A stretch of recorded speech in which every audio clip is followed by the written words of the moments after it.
નમસ્તે વિદ્યાર્થી મિત્રો, આજે આપણે ટાટ સેકન્ડરી પરીક્ષાની તૈયારી કરતા વિદ્યાર્થીઓ માટે ધોરણ 10 ગુજરાતીમાં 16થી 24 પાઠના પાઠ્યપુસ્તક આધારિત પરીક્ષાલક્ષી MCQ જોવાના છે.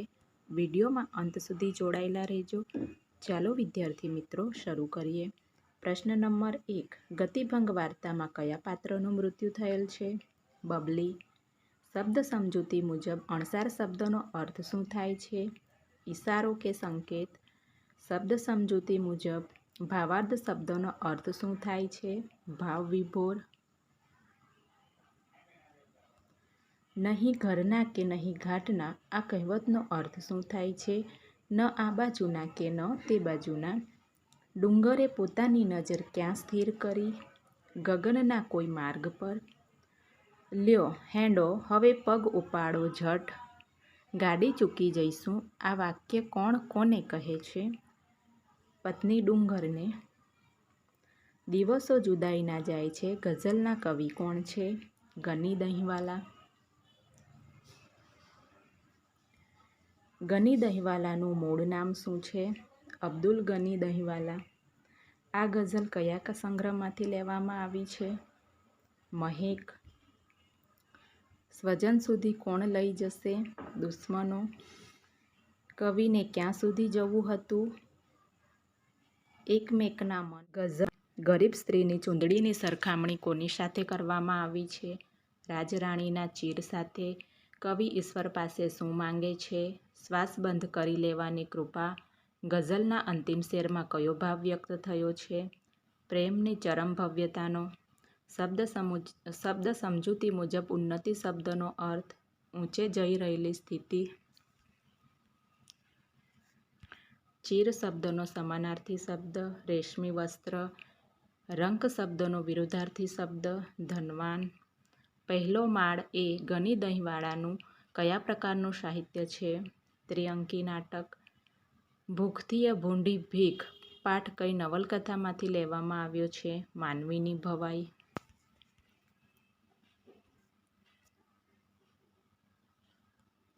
આ નવલકથા ખંડના લેખક કોણ છે? પન્નાલાલ પટેલ.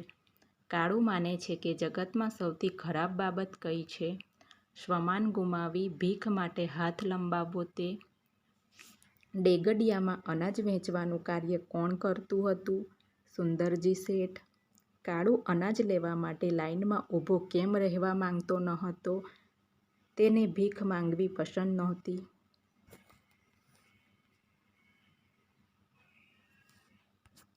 કેમ ભાઈ પટેલ તું આ પેટીયું નથી લેતો? આ વાક્ય કોણ કોને ઉદ્દેશીને કહે છે? શેઠ કાળુને કહે છે. રાજુ કાળુને શું સમજાવવાનો પ્રયત્ન કરે છે? અનાજ લેવા જવાનું. આ પાઠમાં કયા ભયાનક દુકાળની વાત કરવામાં આવી છે? છપ્પનિયો દુકાળ.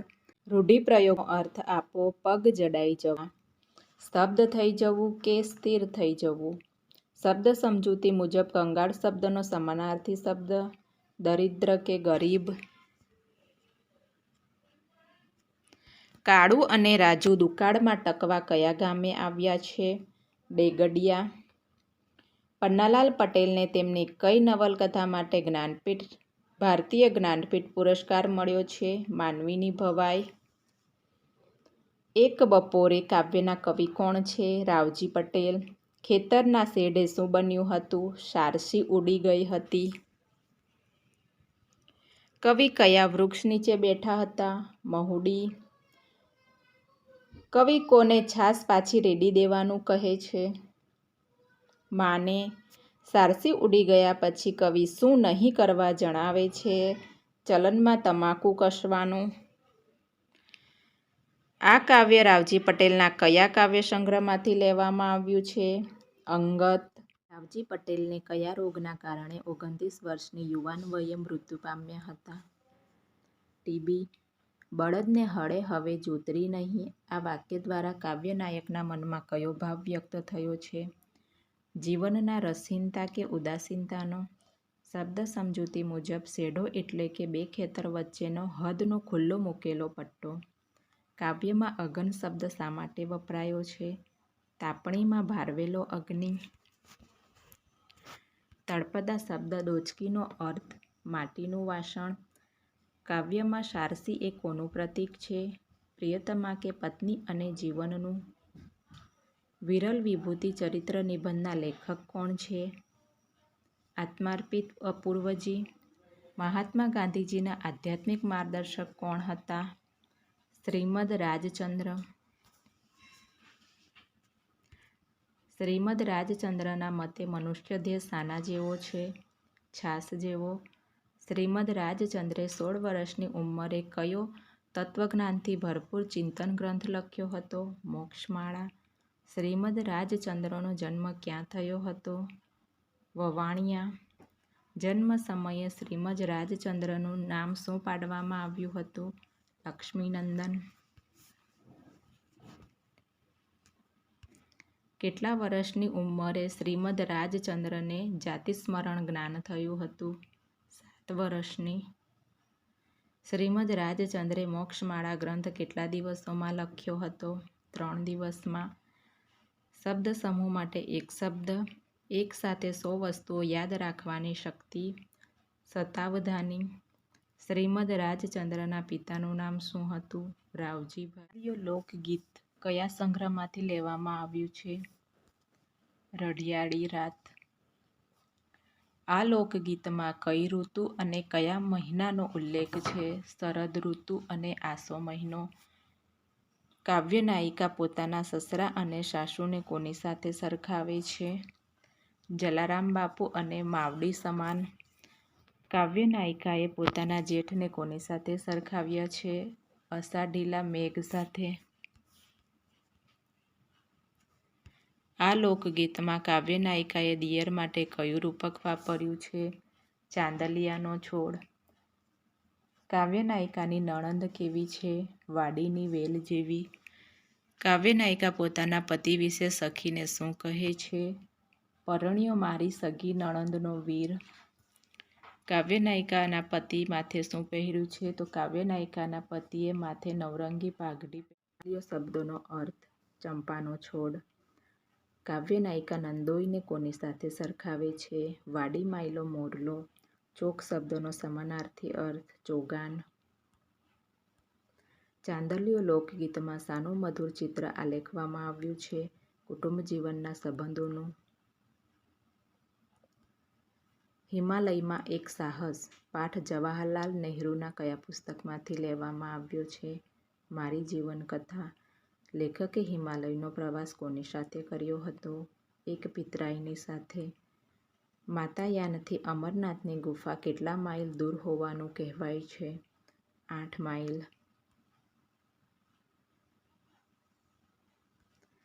બરફથી ઢંકાયેલો પહાડ ઓળંગવા લેખકની ટુકડીએ કેટલા ફૂટની ઊંચાઈએ પડાવ નાખ્યો હતો? 11,500 ફૂટ. સાંકડી અને નિર્જન ખીણોમાં ફરવાનો લેખકનો કેવો અનુભવ હતો? પ્રથમ. લેખકની ટુકડી કેટલા કલાકના સતત ચઢાણ પછી એક વિશાળ હિમ સરોવર પાસે પહોંચી? 12 કલાકના. હિમનદી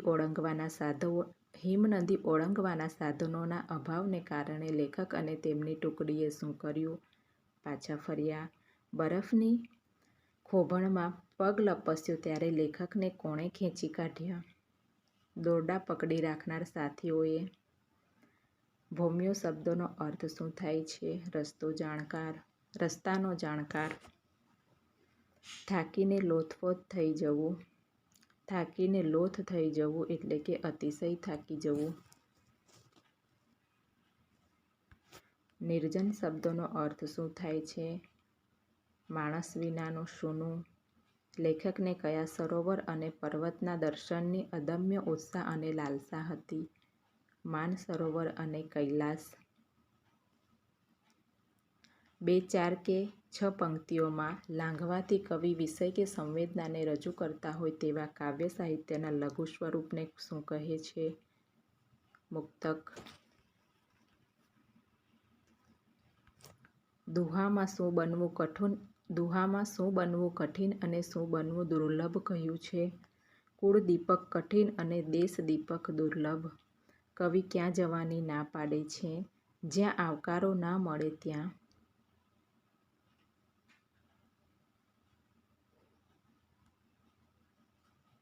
સફળતા જિંદગીની હસ્તરેખામાં નથી હોતી, ચણાયેલી ઇમારત એના નકશામાં નથી હોતી. આ મુક્તક કોણે લખ્યું છે? બરકત વિરાણી બેફામ. રવિ ઠાકોરના હાઇકુમાં નાનું ઘર હોવા છતાં આંગણું કેમ મોટું લાગે છે? સૂરજના ઉજાસના કારણે. અનિરુદ્ધ બ્રહ્મભટ્ટના હાઇકુમાં દીપ હોલવાવાથી અંધારું થશે એની ચિંતા છે, પણ બારીમાં કોણ ખીલી ગયું છે? ચંદ્ર. અંશી શબ્દનો અર્થ શું થાય છે? જેનો તે ચોક્કસ અંશ છે તેવું. તે ઘર કદી ન જઈએ કંચન વર્ષે મેં. અહીં કંચન શબ્દનો અર્થ શું થાય છે? સોનું.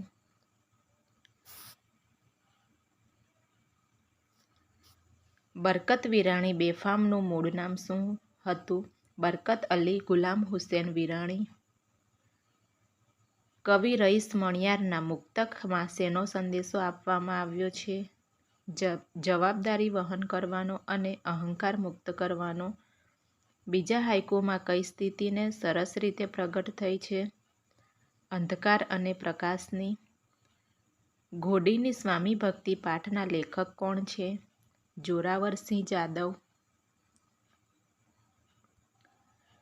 આંબા પટેલ કયા ગામના વતની હતા? વાવડી. આંબા પટેલે બાબરા જઈને કઈ જાતની વછેરી મૂલવી લીધી? ઢેલ, ઘોડીની જાત. આંબા પટેલની ઘોડીની ચાલ કેવી હતી? રેવાડ. ઢેલ જેવી જાતવાન ઘોડી રાંગમાં રમતી હોય પછી ચાંત્યા શાની? વાક્ય કોણ બોલે છે? આંબા પટેલ.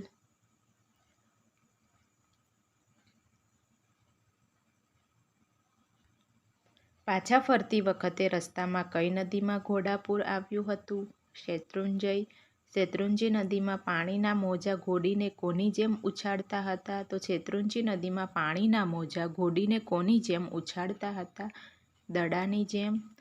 સોસરવું નીકળવું રૂઢિપ્રયોગનો અર્થ શું થાય છે? મુશ્કેલીમાંથી સફળ રીતે બહાર આવવું. ઓહાણ શબ્દનો અર્થ શું થાય છે? ખ્યાલ કે વિચારો. ઘોડીએ જીવ બચાવ્યો ત્યારે આંબા પટેલે આંસુ લૂછતા શું કહ્યું? બાપ ઢેલ, તે આજ જીવતરના દાન દીધા છે. મામાના ઘરે પહોંચ્યા ત્યારે આંબા પટેલની ઘોડીએ કેટલો પંથ કાપ્યો હતો? 10 ગાઉનો. શ્રીમદ્ ભગવદ્ ગીતામાં કયા 3 યોગોનો ત્રિવેણી સંગમ છે? કર્મયોગ, ભક્તિયોગ અને જ્ઞાનયોગ. ભગવદ્ ગીતાના કયા અધ્યાયોમાં વિશેષ ભક્તિયોગને વિગતવાર સમજાવ્યો છે? 7 થી 12 અધ્યાયોમાં. ભજ ધાતુનો મૂળ અર્થ શું થાય છે? સેવા. ભગવદ્ ગીતા મુજબ સાચું સમર્પણ કોને કહેવાય? સર્વ કર્મને ઈશ્વરમાં અર્પણ કરવા. ભગવદ્ ગીતામાં ભગવાનને કઈ વસ્તુઓ અર્પણ કરવાની વાત છે? પુષ્પ, ફળ અને જળ. ગીતામાં અર્જુન સ્વયં પોતાના મન વિશે શું કહે છે? મારું મન ચંચળ છે. ભગવદ્ ગીતામાં ચંચળ મનનું સમાધાન કયા માર્ગે દર્શાવ્યું છે? અભ્યાસ. અહીં અભ્યાસ શબ્દનો અર્થ શું દર્શાવ્યો છે? અભ્યાસ એટલે કે ચિત્તને વારંવાર એક જ જગ્યાએ જોડીને એક જ કાર્ય સતત અને સખત પ્રયત્નથી કરતા રહેવું. જો અભ્યાસ કઠિન લાગે તો ગીતામાં બીજો કયો રસ્તો કર્યો છે? કર્મના ફળનો ત્યાગ કરવો. પૂરક વાંચન. પાઠ 1 બહાદુર બાળકો. પાઠ 2 નદી વયોગ. લેખક છે પ્રફુલ્લ રાવલ. પાઠ 3 તારે પગલે. લેખક છે રવિન્દ્રનાથ ટાગોર. પાઠ નંબર 4 મારી બા. લેખક છે શરીફા વીજળીવાળા. પાઠ નંબર 5 વીરભૂમિ. લેખક છે અરવિંદ પંડ્યા.